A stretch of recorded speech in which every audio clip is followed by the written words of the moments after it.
Hello दोस्तों, नमस्कार। स्वागत है आप सभी का प्रयागराज पीसीएस में। दोस्तों, आज के अपने इस वीडियो में हम पर्यावरण एवं पारिस्थितिकी तंत्र वाले टॉपिक को पढ़ने वाले हैं। इन्वायरमेंट में जो इम्पोर्टेंट टॉपिक्स हैं, जो यूपी ट्रिपल एससी पेट एग्जाम या लोअर पीसीएस में लगभग 7 से 8 प्रश्न आते हैं, तो इन टॉपिक्स से ही वो प्रश्न आते हैं।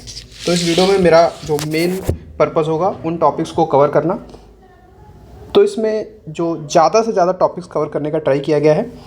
इन सारे टॉपिक्स को आप एक बार देख लीजिएगा और एक बार रिवीजन कर लीजिएगा, तो सारे टॉपिक्स या फिर जो भी इनसे क्वेश्चन आएंगे आपके वो गलत नहीं होंगे। तो चलिए शुरू करते हैं। सबसे पहला जो सेक्शन हम करने वाले हैं आज, पहला है विश्व की प्रमुख वनस्पतियाँ।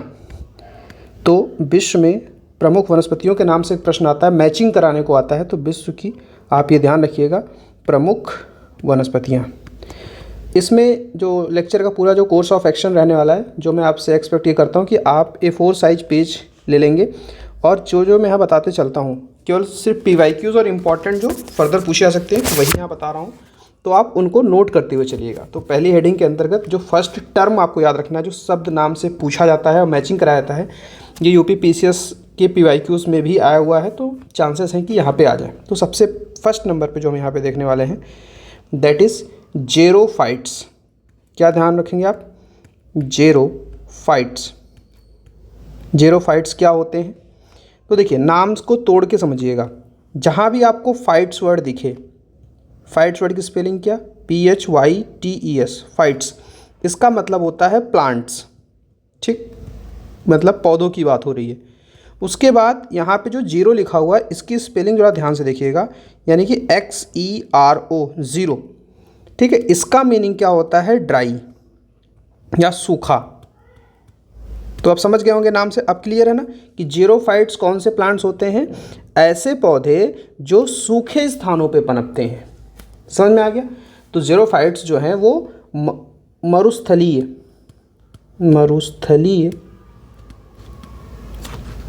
वनस्पति है। जब भी आपको मैचिंग कराने को आएगा तो अब आप इसको ध्यान रखिएगा कि अगर जीरोफाइट्स वर्ड लिखा है तो आपको मैच कराना किसके साथ? मरुस्थलीय वनस्पति के साथ, ठीक है। सेकंड टर्म पे चलते हैं, जो आता है दैट इज़ हाइड्रोफाइट्स। पहले मैं इसको हिंदी में लिखता हूँ, दैट इज़ हाइड्रोफाइट्स। अब देखिए, यहाँ पे भी आप समझ रहे होंगे कि फिर से फाइट्स वर्ड आया है, यानी कि किसकी बात कर रहा है? प्लांट्स की। और हाइड्रो वर्ड आया है वाटर वाले से, ठीक है, क्योंकि वाटर का जो मेन कंटेंट होता है हाइड्रोजन, H2O होता है, आप जानते ही हैं। तो हाइड्रोफाइट्स का मतलब होता है ऐसे पौधे जो जहाँ बाढ़ होता है या फिर जल प्लावित क्षेत्र होते हैं वहाँ पे वो पनपते हैं, जैसे जलकुंभी, कमल, ठीक है। तो ऐसे पौधों को हाइड्रोफाइट्स कहा जाता है। ऐसे पौधे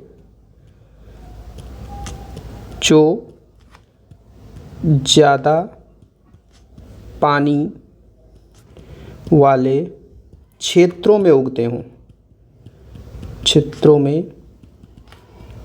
हैं, ठीक है ना। इनको आप क्या बोलोगे? अब से मतलब मैचिंग कराने जो आएगा उसको बोलोगे आप क्वेश्चन में हाइड्रोफाइट्स नाम से देगा, ठीक है। ये टर्म हो गया। आइए, जो नेक्स्ट है C part, that is third, mesophytes नाम से एक टर्म चलता है, दैट इज़ मेसोफाइट्स।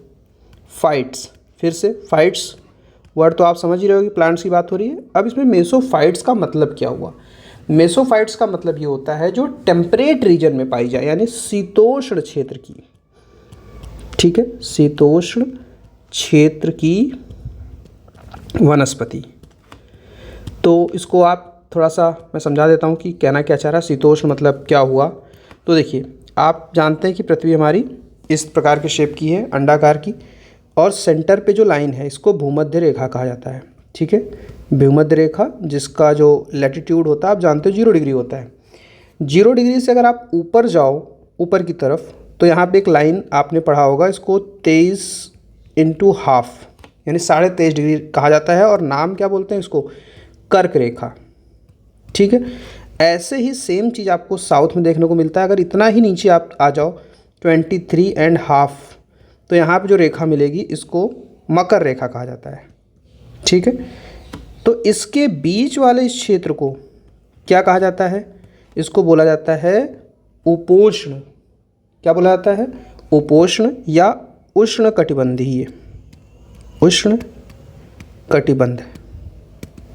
ठीक है, तो यानी जीरोफाइट्स वाले जो प्लांट्स हमने पहले में पढ़े थे ना, ये वाले, ये देखिए फर्स्ट नंबर पे ए वाला जीरोफाइट, वो इसी प्लेस पे पाए जाते हैं जो यहाँ पे मैं यहाँ पे रेड मार्क कर रहा हूँ। यहाँ पे जीरोफाइट्स पाए जाएंगे आपके इस पूरे रीजन में, मतलब 23.5 नॉर्थ से लेकर के 23.5 साउथ के बीच में।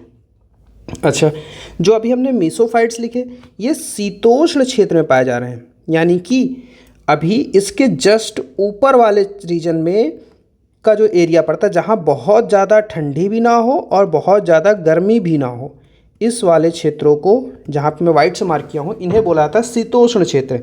और ऐसे क्षेत्र भूमध्य रेखा के ऊपर भी मिलते हैं और नीचे भी मिलते हैं। इनका एक्सटेंशन कहाँ तक होता है, तो यहाँ 23.5 से आगे 66.5 डिग्री तक ये आपको मिल जाते हैं, नॉर्थ में भी, और 66.5 डिग्री साउथ में भी मिल जाते हैं। ठीक है, तो इन क्षेत्रों में जो प्लांट्स पाए जाएंगे उनको मेसोफाइट्स कहा जाएगा। आइए आगे चलते हैं। उसके बाद नेक्स्ट जो आपको देखना है, जो मैचिंग में पूछा जाता है, दैट इज़ क्रायोफाइट। ये काफ़ी इंपॉर्टेंट है, आप ध्यान रखिएगा। क्रायोफाइट या क्रायोफाइट्स, इसका क्या मतलब हुआ? तो क्रायोफाइट्स तो आप समझ ही रहे हो कि प्लांट्स की बात हो रही है। अब जो क्रायो वर्ड है, क्रायो वर्ड यहाँ पे एक्सट्रीम टेम्परेचर की बात हो रहा है। ठीक है, क्रायोफाइट्स मतलब एक्सट्रीम टेम्परेचर, एक्सट्रीम मतलब हाई मत समझिएगा, एक्सट्रीम टेम्परेचर की बात हो रही है, मतलब अति ठंडा, मतलब बहुत लो टेम्परेचर की बात हो रही है, एक्सट्रीम टेम्परेचर। ठीक है, यानी कि ये क्षेत्र कहाँ पाए जाएंगे, तो आपको पता होगा कि ये सभी जो क्षेत्र होते हैं वो टुंड्रा रीजन में आते हैं। आपने पढ़ा भी होगा कि टुंड्रा क्षेत्र की वनस्पति, ठीक है, टुंड्रा क्षेत्र की वनस्पति, या फिर जो ऐसे पहाड़ हैं जिन पे काफ़ी ऊंचाई पे आप जाओगे, वहाँ पे शीत जैसे साक्ष्य आपको मिलने लगते हैं, शीत प्रधान हो जाता है। तो आप ये भी कह सकते हैं कि जहाँ पे शीत हो, शीत प्रधान हो, वहाँ की वनस्पति, शीत प्रधान क्षेत्र की वनस्पति। ठीक है, तो इसको किस नाम से जाना जाता है? आप ध्यान रखेंगे, इसको नाम से जाना जाता है क्रायोफाइट। ठीक है, नेक्स्ट पे चलते हैं। नेक्स्ट इंपॉर्टेंट है, दैट इज़ हेलोफाइट। इसको भी बहुत इंटरेस्टिंग है। हेलोफाइट्स, इसको इंग्लिश में ऐसे लिखते हैं और हिंदी में आप जानते ही हो कि इसको हेलोफाइट कहा जाता है। तो हेलोफाइट कैसे याद रखना है आपको? फाइट अगेन आप जानते हो, हेलो मतलब होता है सॉल्ट, मतलब ऐसा जल या फिर ऐसा क्षेत्र जहाँ पे ज़्यादा नमकीन मिट्टी हो या सॉल्टी सॉइल हो, वहाँ पर जो पौधे उगें उन्हें हेलोफाइट्स कहा जाता है। ठीक है, तो नमकीन क्षेत्रों की वनस्पति, नमकीन क्षेत्रों की वनस्पति को। अच्छा, यहीं पे एक चीज़ मैं आपको और बता दूं कि आपने केमिस्ट्री में या फिर साइंस वाले टर्म में क्वेश्चन पूछा था कि हैलाइड्स किसे कहा जाता है, किस ग्रुप को हैलाइड कहा जाता है। तो आप ध्यान रखिएगा कि ग्रुप नंबर 17 को, यानी कि जिसको आप कहते हैं ना कि फ्लोरीन, क्लोरीन, ब्रोमीन, आयोडीन, इन सभी ग्रुप्स को हैलाइड्स कहा जाता है। और ये सभी किस नेचर के होते हैं? सॉल्टी नेचर के होते हैं। इसी वजह से ये नाम हेलोफाइट्स आया है। ठीक है, तो ये रिलेशन भी आप ध्यान रखेंगे तो आपको इजीली याद हो जाएगा। हेलोफाइट्स के बाद जो नेक्स्ट नंबर है एफ, वो हो जाएगा हमारा इम्पॉर्टेंट, दैट इज़ लिथोफाइट। लिथोफाइट्स, तो लिथोफाइट्स के बारे में क्या ध्यान रखना है आपको? आपने हिस्ट्री याद कीजिए, लिथो, पैलियोलिथिक, मेसोलिथिक, ये सब पढ़ा होगा। तो लिथो मतलब क्या होता है? लिथो का मतलब होता है चट्टान या रॉक। ठीक है, तो आप समझ गए होंगे कि अब ऐसे पौधों की बात हो रही है जो चट्टानों पर उगते हैं। ठीक है, चट्टान पर उगने वाली वनस्पति। एग्जाम्पल बताइए, क्या आप जानते कोई ऐसा एग्जाम्पल? तो देखिए, बिल्कुल आपने सही बताया। एग्जाम्पल में आप ध्यान रख सकते हैं कि जैसे फर्न हो गया, ठीक है, मॉस हो गया, ये सभी चीज़ें जो होती हैं आपके लिथोस्फीयर वाले कैटेगरी में फॉल कर जाएंगे। अब आगे चलते हैं, दैट इज़ एफ के बाद आपका आ जाएगा जी, जो ये सबसे ज़्यादा इंपॉर्टेंट है। ये पीवाईक्यू में कई बार भी पूछा गया। जैसे एक है ट्रोपोफाइट, यानी कि ट्रोपोफाइट, ट्रोपोफाइट, ये क्या होते हैं भाई? ट्रोपोफाइट्स के बारे में आप ध्यान रखिएगा कि ये उष्णकटिबंधीय जलवायु वाली घास या वनस्पतियां होती हैं, यानी कि ये ट्रोपोस्फीयर में पाई जा रही हैं, या ट्रॉपिक रीजन आप समझ लीजिए, ट्रॉपिक रीजन की, ठीक, ट्रॉपिक रीजन की। यानी कि जो मैंने आपको बताया था कि अर्थ है, ये अर्थ के 23.5 और 23 एंड साउथ कि इस क्षेत्र में जो प्लांट्स पाए जा रहे हैं, मरुस्थल वाले को तो जीरोफाइट आपने बोल दिया था स्टार्टिंग में, नंबर 1 याद कीजिए, लेकिन उसके अलावा जहाँ पाए जाते हैं ट्रॉपिक रीजन में, उन प्लांट्स को ट्रोपोफाइट्स बोला जाता है। ठीक है, तो मैं यहाँ लिख भी दे रहा हूँ कि उष्ण कटिबंधीय लिखना होगा, ओके, कटिबंधीय क्षेत्र की वनस्पति। ठीक है, ये सही है। ओके, नेक्स्ट इंपॉर्टेंट जो आपको ध्यान रखना है, जी के बाद नेक्स्ट है एच। इसमें क्या याद रखना है आपको? वो है हमारे पास हाइग्रोफाइट्स। ठीक है, अभी हाइग्रोफाइट्स, अभी आपने हाइड्रोफाइट पढ़ा था, ये उससे थोड़ा डिफरेंट है। कैसे डिफरेंट है?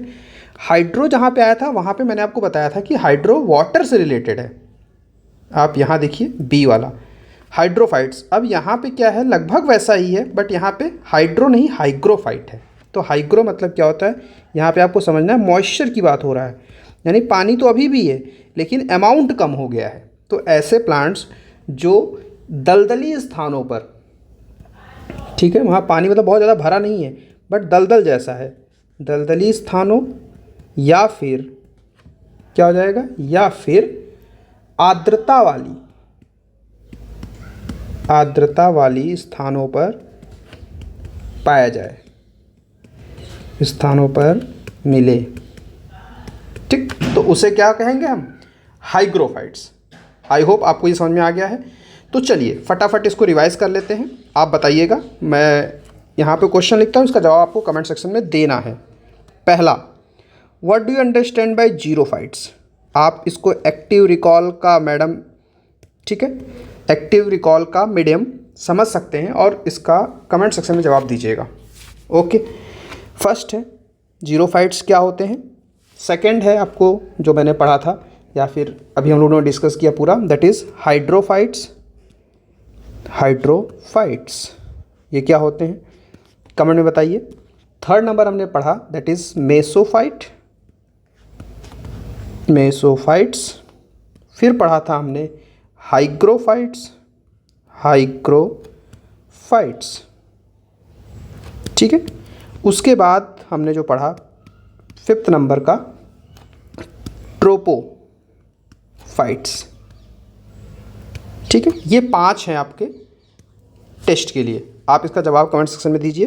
बाकी मैं अभी इसका आंसर बता देता हूँ। जो जीरोफाइट्स था, जीरो वर्ड का मैंने बताया था आपको ड्राई प्लेसेस से, जीरो मतलब ड्राई बताया था, यानी कि आपको क्या ध्यान रखना है, मरुस्थलीय क्षेत्रों के जो वनस्पतियां हैं उन्हें जीरोफाइट्स कहा गया। हाइड्रोफाइट्स मतलब जहाँ पे बाढ़ का क्षेत्र है या फिर पानी इकट्ठा रहता है, ज़्यादा पानी होता है, वहाँ पर जो पौधे पनपें, ठीक है, ज़्यादा पानी, तो उसे आप हाइड्रोफाइट्स बोलोगे। वहीं पे मेसोफाइट्स के लिए आपने बोला था, या मैंने आपको जो समझाया था कि अर्थ का डायग्राम बनाया था, बोला था कि इस ट्रॉपिकल के बाहर वाले रीजन में, इस वाले क्षेत्र में जितनी पाए जा रही हैं उन्हें आपने क्या बोला था, मेसोफाइट्स बोला था, ठीक है। यानी कि शीतोष्ण वर्ड अगर आप याद रखेंगे तो काम आपका चल जाएगा, ठीक है। उसके बाद आया था हाइग्रोफाइट है, तो हाइग्रो यानी कि मॉइस्चर की बात हो रही है, आर्द्रता की, तो जहाँ पे दलदल हो या आर्द्रता हो वहाँ पे जो वनस्पतियाँ पाई जाएं। उसके बाद लास्ट है ट्रोपोस्फीयर, यानी कि अर्थ के 23.5 नॉर्थ और 23.5 साउथ के बीच में जो भी वनस्पतियाँ उग रही हैं, घास उग रहा है, मरुस्थली के अलावा वो आ जाएगा ट्रोपोफाइट्स में, ठीक है। तो इन्वायरमेंट का ये टॉपिक कवर हो गया यहाँ पे। सो दोस्तों, आपको ये वीडियो कैसी लगी कमेंट सेक्शन में ज़रूर बताइएगा। फटाफट इस वीडियो को आप 1.5 के स्पीड पे देखिएगा और रिवाइज़ कर लीजिएगा, क्योंकि इससे चांसेस ज़्यादा हैं कि HEO एग्ज़ाम में जो अभी आपका होने वाला है, HEO का एग्ज़ाम, या फिर इसके बाद आपने लोअर पीसीएस के एग्ज़ाम के लिए भी एलिजिबल हैं तो आप दे रहे होंगे लोअर पीसीएस में, या फिर पेट का एग्ज़ाम जो भी रिसेंटली होने वाला है, इसमें से किसी में भी इन्वायरमेंट के क्वेश्चन पूछे जा सकते हैं। और उसके अलावा आपको ये क्वेश्चन यूपी पीसीएस के जो दिसंबर में प्रीलिम्स होने वाला है 2026 का प्री के लिए भी बहुत इम्पॉर्टेंट है। इन टॉपिक्स को आप रिवाइज़ करिएगा और एक ध्यान रखिएगा एक चीज़ कि सभी PYQs को सबसे पहले आप कर लीजिएगा। और इसमें जितने मैंने टॉपिक्स उठाए हैं इसमें से 6 ऐसे हैं जो सीधे सीधे PYQs में पूछे गए हैं। सो इस वीडियो में इतना ही। Thank you for watching. Channel को सब्सक्राइब जरूर कर लीजिएगा और वीडियो को भी शेयर कर दीजिएगा अगर वीडियो आपको पसंद आए तो। Thank you for watching.